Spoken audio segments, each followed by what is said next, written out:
Nós hoje queremos dar início, a uma nova série falando sobre o reino de Deus.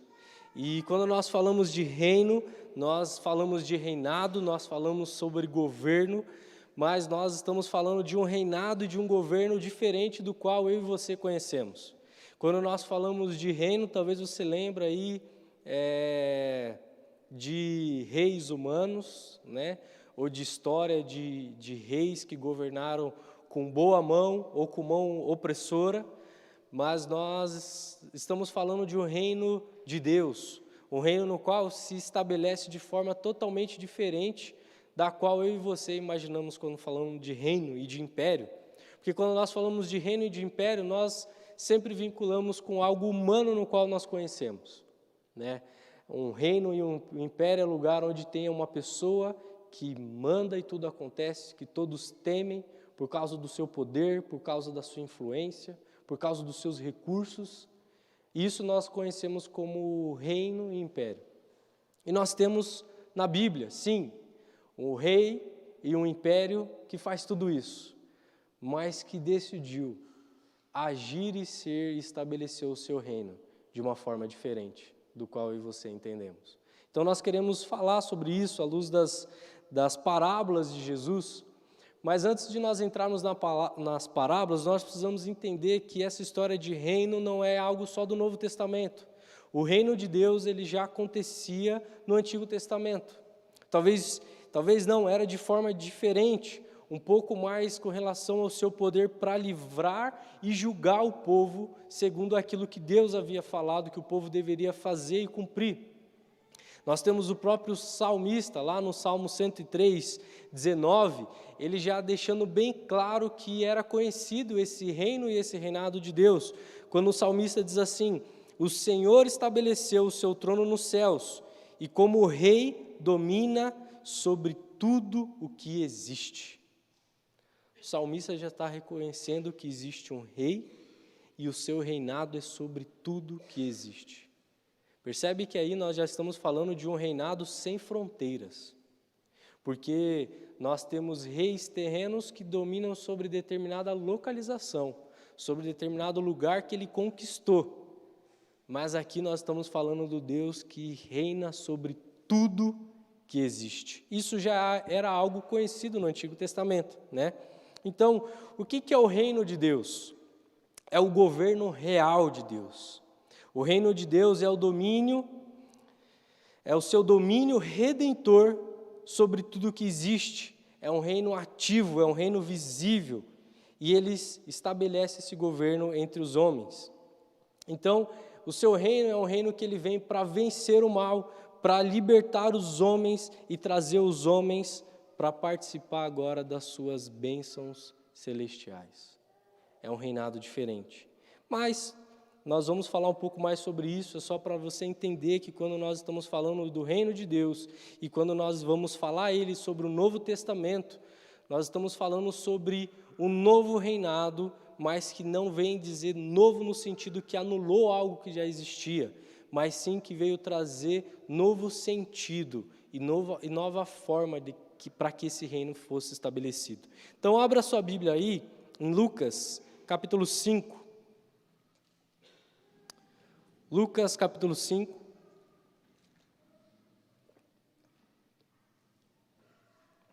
Estou me recuperando ainda de um resfriado, então a voz ainda está meio complicado, então às vezes vai sair um... Os irmãos tenham misericórdia e está tudo certo. Antes de nós lermos, você precisa entender que esse capítulo aqui, ele acontece agora, a primeira parábola que Jesus vai contar.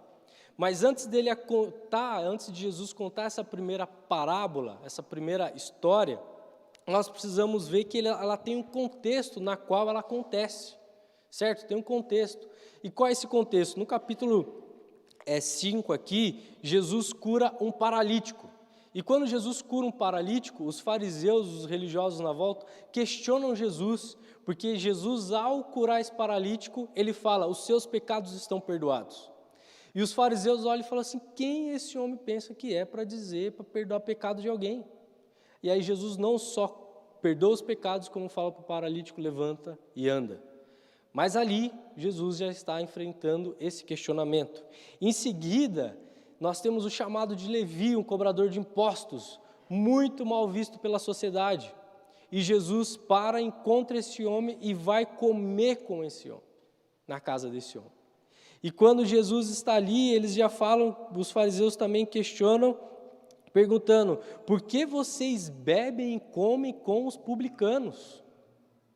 Os fariseus estão de novo questionando Jesus: por que você para comer com esse tipo de gente? Por que vocês fazem o que vocês estão fazendo? De novo.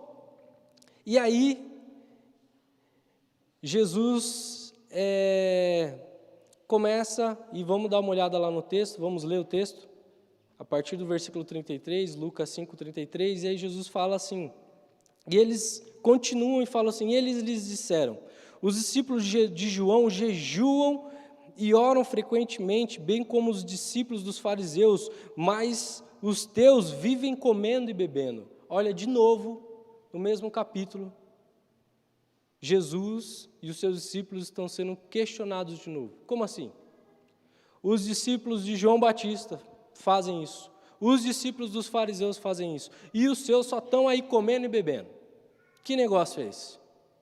Você precisa entender que o contexto da época religioso era comum que eles jejuassem pelo menos duas vezes por semana.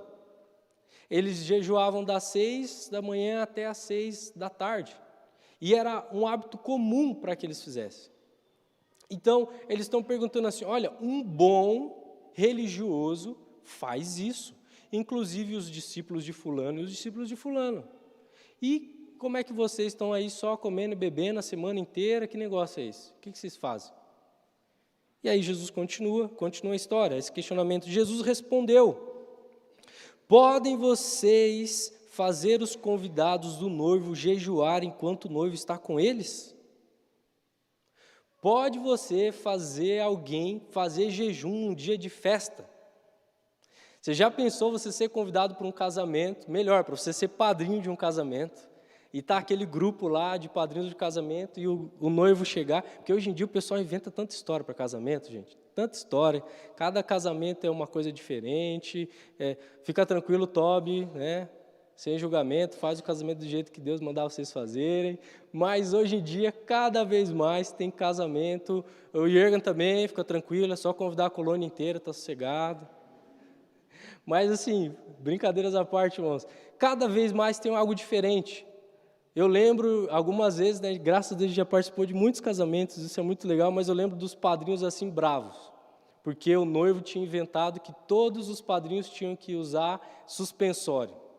E aí um dos padrinhos, ele era muito engraçado e ficava fazendo piada, ele: eu sou gordo, por que o cara fica mandando eu usar suspensório? Esse negócio fica feio em mim. Ah, não, tá louco, não sei o quê, o que ele faz a gente passar, e não sei o quê. Aí o outro não gostava de usar rosa, no outro casamento todo mundo tinha que usar gravata rosa. Olha aqui, olha o que eu tenho que usar, gravata rosa, né? Ah, tem que entrar fazendo tal coisa, tem que entrar, os padrinhos vão dançar depois. Ah, você tem que... Todos vão usar uma camisa de super-herói por baixo, depois todo mundo vai abrir e tirar uma foto. O pessoal, que está inventando história? Mas você imagina hoje, alguém te convida para um casamento, você faz parte do grupo de padrinhos, e aí o noivo chega e fala assim: seguinte, tem uma ideia super legal, só para os padrinhos, hein? Vai todo mundo fazer jejum na festa do meu casamento. Tá, mas peraí, o que você vai servir? Você vai servir alface, tomate, porque dependendo do cardápio a gente até consegue. Não, vai ser churrasco wagyu, vou mandar importar, vai ser uma beleza, mas eu acho que para os padrinhos é bom fazer jejum. O que você ia falar de uma história dessa? É exatamente isso que Jesus está falando, espera aí, quem que faz, enquanto noivo, enquanto está na celebração de festa, e festa de casamento, esse tempo, era um tempo festivo, eram dias de festa. E aí Jesus está falando, quem faz isso? Convida as pessoas para o seu casamento e fala para fazer jejum. Não faz sentido isso. E aí Jesus fala assim, mas virão os dias quando o noivo lhe será tirado. Naqueles dias, eles deverão jejuar. Naqueles dias, eles jejuarão. Irmãos, aqui, Jesus já está mostrando que ele veio para interromper e ter uma interrupção. O reino de Deus agora, Jesus está falando claramente que há um novo momento agora. Porque Jesus fala assim, então, o noivo está aqui. Jesus está ali. E fala, nesse momento, eles precisam desfrutar dessa presença que eu estou aqui. Vai chegar um momento, e chegou o momento, no qual eles deveriam estar se fortalecendo. Mas agora era um novo momento. Era um momento no qual Jesus estava trazendo para aquelas pessoas que agora em Cristo Jesus, os ritos no qual eles eram ensinados a viver, eles deveriam ter um novo significado. Porque talvez se nós pegarmos agora a teologia moderna, que vai dizer que tudo que é antigo não presta, falar, está vendo? Jesus está falando que esse negócio de jejum não tem nada a ver. Você precisa lembrar que Jesus, antes de começar o ministério dele, o que ele fez? Ele jejuou por 40 dias.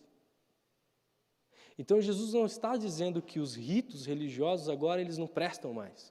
O Antigo Testamento passou, não tem nada a ver. Não. Jesus vem mostrar que agora nele, ele vem inaugurar um novo governo, com um novo sentido, trazer sentido para aquilo que era representado nos ritos, trazer vida para aquilo que era representado nos ritos. Então o que Jesus está trazendo agora é que não, calma. O jejum ele é importante, existem momentos para ele, mas esse momento que eles estão passando aqui, tem algo muito melhor que eles precisam desfrutar, que é a presença do noivo. Eles precisam desfrutar disso agora. E o texto continua, irmãos. E aí, Jesus continua e fala assim, então, aí Jesus contou uma parábola para eles. Ninguém tira um remendo de roupa nova e costura em roupa velha. Se fizer, estragará a roupa nova. Além do que, o remendo novo não se ajusta à velha. Olha o que Jesus está falando. Eu não entendo nada de costura. Se não fosse eu ir atrás, eu ia ficar assim, mas por quê? Por que você não pode pegar um pano novo e colocar numa roupa que você gosta? Principalmente nós homens, né? Dá para usar ainda, mas a gola da camiseta já está aqui, né? Está tão gasta que está aqui, mas fala, não, mas dá para usar ainda, está boa. É só um furinho nas costas, ninguém nem vê, né? Por que eu não posso remendar, então? Aquela calça de estimação, então, tem uma calça lá em casa que a Carla já remendou ela umas 4 vezes já. Aí até que falar, não tem jeito, vai ter que ir embora mesmo. Ela, pois é, né? Tem que ir embora. Aí vai embora. Dá mais para a gente. Então, para mim, eu não ia entender muito certo isso. Mas ele fala muito claro.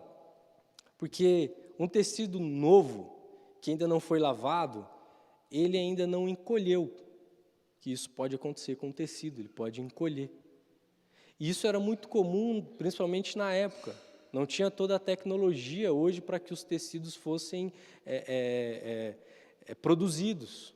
Era algo muito mais artesanal. Então, era muito comum que na primeira lavagem aquilo colhia. Então, o que ele está dizendo? Se você coloca um remendo novo numa roupa velha, a roupa já está gasta, e você vai pôr algo novo. E quando ela lavar, ela vai rasgar aquela roupa. Ou seja, vai estragar muito mais do que já estava. Isso não dá para fazer. De novo, irmãos, Jesus está dando a ênfase dizendo, existe algo novo aqui acontecendo. O que Jesus vem mostrar nessa parábola é que o reino de Deus vem estabelecer algo novo. E algo novo no qual Jesus está estabelecendo e fazendo é algo que não cabe naquilo que já está velho. Não cabe. Porque o velho não presta? Porque o velho não importa? Não. Porque o novo de Cristo Jesus não cabe, não tem nada que segure, não tem nada que é capaz de suportar o novo reino de Deus. Aquilo que Jesus está fazendo não é capaz, remendo nenhum vai aguentar, porque é forte demais o evangelho de Cristo Jesus. Por isso que não dá para fazer isso. Talvez hoje você fale, eu consigo remendar uma roupa velha com um tecido novo. Porque se eu pôr o tecido tal, vai combinar com o tal e vai dar certo. Só que Jesus está falando aqui de uma história que tem muito mais a ver com o seu reino do que com panos de fato. E é isso que ele está trazendo muito claro. Não dá, não cabe. Tem algo aqui que não vai dar certo. Se você tentar remendar, não vai ser capaz de manter. Não é capaz de manter. E ele continua dando essa ênfase de uma outra forma. Ele continua dizendo assim: e ninguém põe um vinho novo em vasilha de couro velha. Se o fizer, o vinho novo rebentará a vasilha e derramará, e a vasilha se estragará. Ao contrário, vinho novo deve ser posto em vasilha de couro nova, ou, dependendo da sua versão, odre.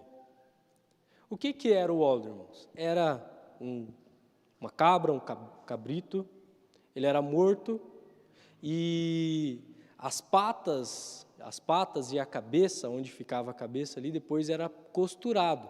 Só que antes de ser costurado para que virasse uma bolha ou algo cheio, para ser cheio, assim, carregado, precisava ser tratado aquilo, para que não desse mau cheiro, era tratado, tinha um trabalho naquilo para tirar o cheiro. Só que era algo que se tornava resistente e flexível. Porque as pessoas na época precisavam transportar, não só produzir o vinho, mas precisavam transportar água. Os caminhos eram longos, e precisava transportar água, e não dava para levar um copinho, uma garrafinha. Então era algo grande mesmo, mais ou menos de um tamanho de um cabrito. Precisava transportar azeite, se armazenava azeite dessa forma também, e se colocava o vinho. Só que o vinho, no seu processo de fermentação, ele dilata. E esse couro, ele precisava ser resistente, só que ele também precisava ter essa elasticidade para aguentar essa fermentação, essa dilatação. E quando Jesus fala assim, ninguém coloca numa vasilha, num odre, esse artefato produzido ali, velho, um vinho novo. Porque o que vai acontecer? Vai arrebentar. Vai arrebentar. Não tem como fazer isso. E esse é o problema que nós enfrentamos até hoje. Porque nós amamos idolatrar aquilo que nós fizemos e que nós achamos que é suficiente para suportar tudo que nós precisamos. Nós amamos. Você acha que aquelas pessoas, aqueles homens não tinham seus odres de estimação? Esse aqui foi o couro perfeito, olha, esse aqui, essa cabra era maravilha, esse aqui carregou água, meu avô carregou água com esse negócio aqui, rapaz. Pensa num odre bem feito esse aqui, porque ele tratou isso aqui com tal coisa, que ninguém sabia, ele tinha um segredo. Só que não significa que ele não presta e não prestou. Significa que o que Jesus fala é que não suporta. Tem coisas, irmãos, que nós fizemos e que nós fazemos. E Jesus estava fazendo justamente essa referência, porque lembra do contexto que ele está sendo questionado, e os seus discípulos, o tempo todo. Por que você faz assim? Por que você não faz assim? Por que vocês fazem isso? E tudo isso dizia a respeito da lei do Antigo Testamento. Então eles tinham toda a razão, entre aspas, de estarem questionando a Jesus no sentido literário, no sentido da letra. Só que o que Jesus está trazendo é vida. E o que ele está dizendo é, nem sempre as plataformas literárias do que vocês conhecem, dos ritos, diz respeito àquilo que eu quero que vocês vivam. E é isso que Jesus vem inaugurar e trazer. Não que o que Deus estabeleceu no Antigo Testamento era errado. Eu estou repetindo isso várias vezes para você não confundir isso. Mas sim que eles precisavam ter um sentido diferente. O que Jesus está dizendo, seus pecados eram perdoados, sentar para comer com pessoas que ninguém sentava, curar e fazer coisas diferentes que ninguém fazia, era porque tinha um novo sentido no seu reino. Aquilo representava vida. Por que que vocês não jejuam? Jesus jejuou 40 dias, irmãos. Ele poderia responder para eles, falar, meus amigos, você já jejuou 40 dias? Então, você faz 2 vezes por semana. Calma, dá uma segurada. Você nem sabe fazer. Só que Jesus está falando do seu reino. Ele quer ensinar para aquelas pessoas que existem coisas, ritos, que precisam fazer sentido. Tem coisas que você e eu fazemos a vida inteira, que fomos ensinados, e que talvez faz todo sentido. Mas isso reflete o reino de Deus e aquilo que Deus está fazendo? Porque se não reflete, irmãos, não faz sentido. O reino de Deus não é um reino de coisas, é um reino vivo, que transcende tudo aquilo que nós às vezes estabelecemos. E às vezes a gente se pergunta, por que existe um monte de igreja? Tem várias razões. Uma delas é Jesus deixando claro, Deus deixando claro, eu não me enquadro a uma plataforma só que vocês acham que é verdade absoluta. E a gente ousa falar que fulano está errado, que ciclano está errado, e à luz da Bíblia nós podemos ver muitos erros, inclusive os nossos. Mas o que o Jesus está estabelecendo aqui é que o meu reino, novo agora, que eu estou interrompendo todo esse rito que vocês estavam acostumados, toda essa vida que vocês faziam de segurança para agradar a Deus, eu estou interrompendo ele, eu estou dando uma interrupção, porque agora o que eu estou preocupado é com as vidas e os corações das pessoas em primeiro lugar. E se eu quiser mostrar isso para você, cumprindo todos os ritos que você acha que eu devo cumprir, não vai suportar, não vai aguentar, vai romper. Por que Jesus não cumpre os ritos? Jesus não era capaz de fazer os jejuns 2 vezes por semana, igual eles faziam? Jesus não era capaz de entender e saber o que os ritos diziam? Sim. Mas ele vem mostrar e viver de uma forma diferente, irmãos. E por isso que ele continua e fala, ao contrário, o vinho novo deve ser colocado em vasilha de couro nova. Deve ser colocado em algo novo. É algo novo que eu estou estabelecendo. A forma de vocês cultuarem, depois em Jesus, ela muda. Muda. Diferente do judaísmo. Diferente daquilo que aconteceu no Antigo Testamento. Depois vem o Espírito Santo e o povo começa a se reunir nas casas e começa a ser diferente. Jesus anulou tudo aquilo? Não. Mas ele começa a trazer sentido, porque o seu reino é um reino de sentidos, e não só de coisas. E ele fala, agora você precisa, contrário, você coloca o vinho novo numa vasilha nova. Irmãos, eu quero que você olhe em Hebreus 8, versículo 8 e 9. Hebreus 8, versículo 8 e 9.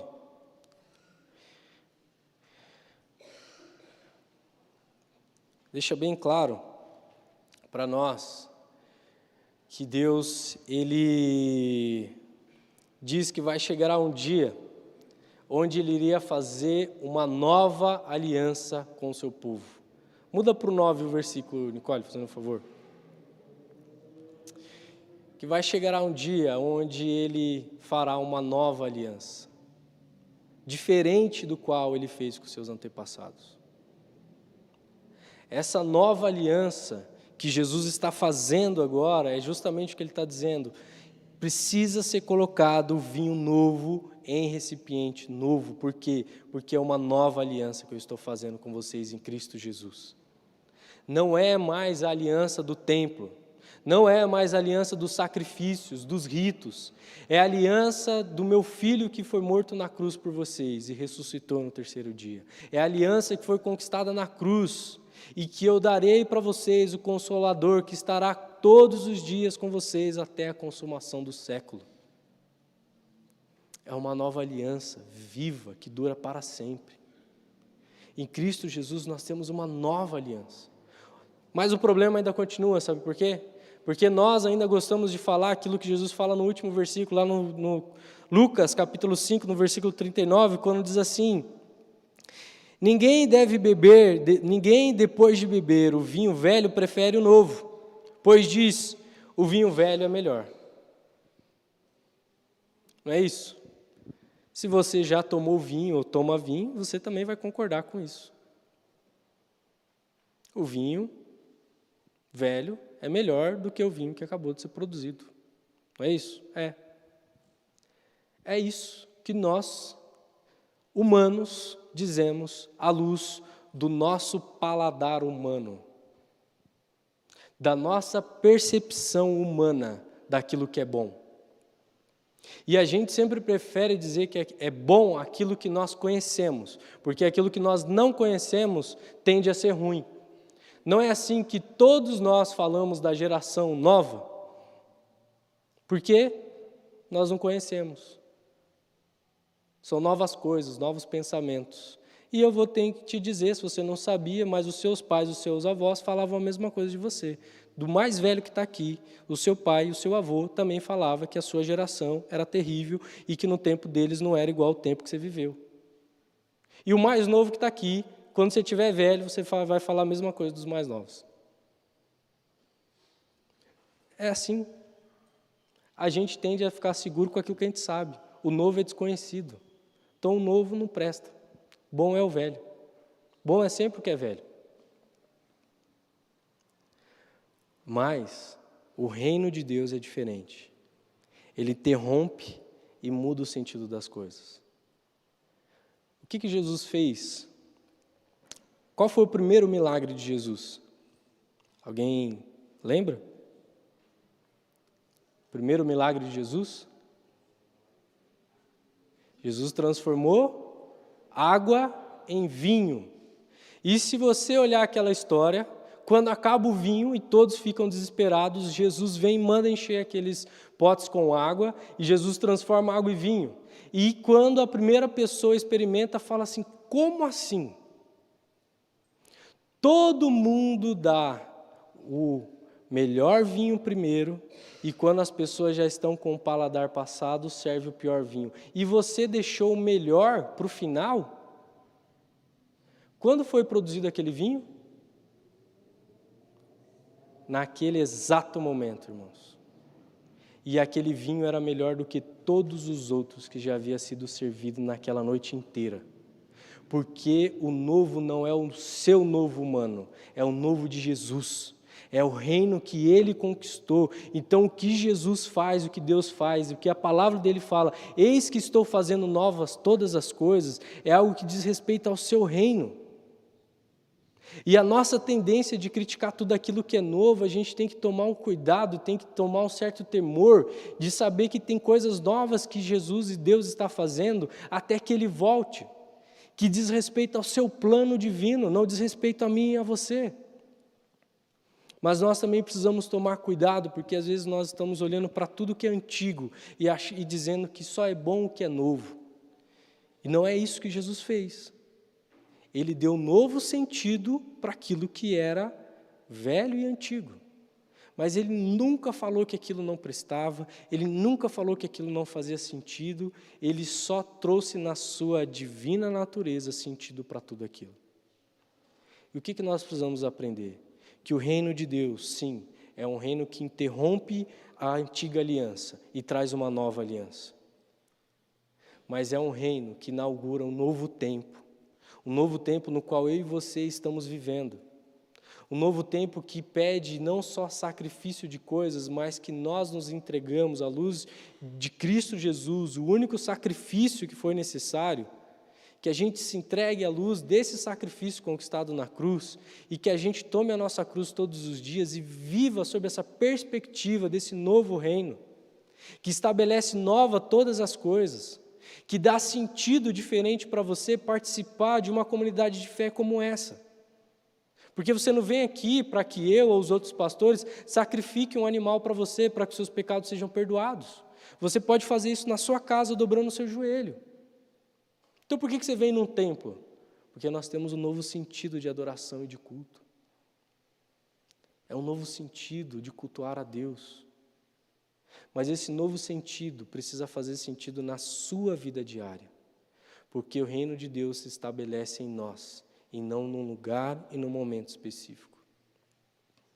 Eu quero convidar você, nessa manhã, a desfrutar desse reino que Jesus estabeleceu por nós. Eis que estou fazendo nova todas as coisas. Quais coisas? Quais? Ora, se você está olhando só para aquilo que é estético, eu quero te desafiar você a encontrar com Jesus de fato. Porque o estético só é meio, não é fim. O que Jesus está fazendo nova todas as coisas é algo que vai muito além do estético. Vai muito além das nossas plataformas. O que Jesus está fazendo de novo na sua vida? Que sentido que Ele quer trazer para aquilo que você faz e vive? O reino está aqui e foi estabelecido por Cristo Jesus. Vamos orar? Senhor Jesus, muito obrigado porque o Senhor traz um novo sentido para nós. O Teu reino vem e interrompe, Deus, uma antiga aliança, no qual o Senhor vem dizer que nós não precisamos mais estar apegados aos ritos, mas sim, Deus, apegados ao Senhor, aquilo que o Senhor vem fazer de novo nas nossas vidas. Senhor Jesus, nós queremos experimentar o novo do Senhor.